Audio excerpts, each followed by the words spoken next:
If your energy levels and motivation right now aren't where you'd like them to be, then today's episode of the Leaders Kitbag is for you. And if you are looking around and you're being bombarded with advice around what you should be doing to get yourself energized and motivated, and you find that you're beating yourself up even more because you are not doing some of that stuff, then today's episode is even more relevant. Hey, I'm Ben Morton. I'm a leadership trainer, an executive coach, and a keynote speaker. And everything I do is based on the core belief that our job as leaders is to develop, support, and look after the people we have the privilege and responsibility to lead so that they can deliver the results that we're accountable for. So, to today's content, if you want to get really good, or even just to get back on an even keel when it comes to managing your own energy and levels of motivation, what I really encourage you to do is do what works for you. We can easily get lured into doing all sorts of things that this guru or that guru tells us we should be doing. And that is a real problem, because as soon as we start saying to ourselves out loud or even in our head, I really should be doing this, actually it starts to put us into a fight or flight frame of mind. It makes us start thinking about failure, and that itself becomes really draining and demotivating. Okay, so yes, you can listen to the advice that people might be sharing around what to do to manage your energy levels and motivation, but at the end of the day, you know you better than anybody else. So really try and do the stuff that you know works for you. And deep down, we all know what that stuff is.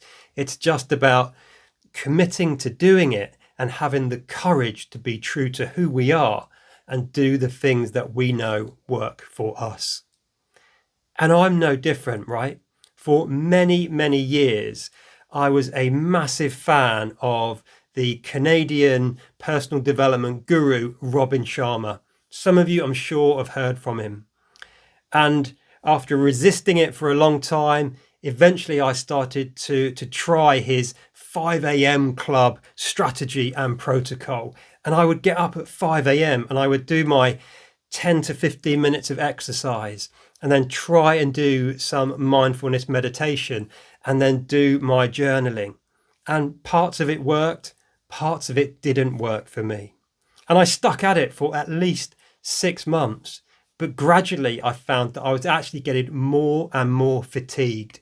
So instead of it energizing me, it actually made me more tired, because the reality was, at my stage in life, wanting to run my business, but more importantly, wanting to be the sort of dad and husband I wanted to be, I simply could not get to bed early enough to give myself sufficient sleep to get up at 5 a.m. and run his 5 a.m. protocol. And eventually I said, you know what? This doesn't work for me. I'm going to ditch the bits of it that don't work for me, and I'm going to take the bits that do and create my own routines and protocols. So my big challenge, my big encouragement, my big wish for you as a result of this particular episode of the Leaders Kitbag is to know yourself and do the stuff that works for you.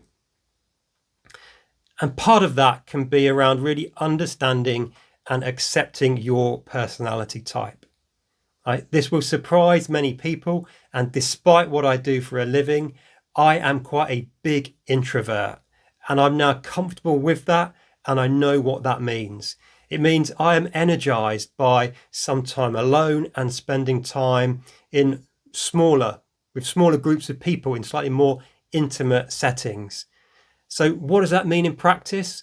Well, when I know I'm having really busy periods at work, or I'm in the middle of a really busy period, and my wife says, hey, we've been invited to this party or this event, Sometimes, if I know I really need to manage my energy to deliver at work, I might say, do you know what? If it's okay with you, I'm going to skip that. And I might just stay at home, hang at home by myself. Or I might be very intentional about scheduling in a long bike ride by myself because that works for me. And interestingly, my wife is the complete opposite. As a massive extrovert, her energy really comes from other people. And she is very conscious and intentional when she is busy, making sure that her calendar is filled up with lots of time with other people and lots of interactions. So, as I say, my main plea, I guess, for you as a result of today's episode is to know yourself, do the stuff that you know works for you, and be okay with taking different ideas from different people and creating something that is going to keep you energized and motivated. Because we are all wonderfully different and unique, and that's what makes life and business so interesting. Hope it's been useful. As always, look after yourself, look after those you've got the privilege and responsibility to lead. And until next time, lead on.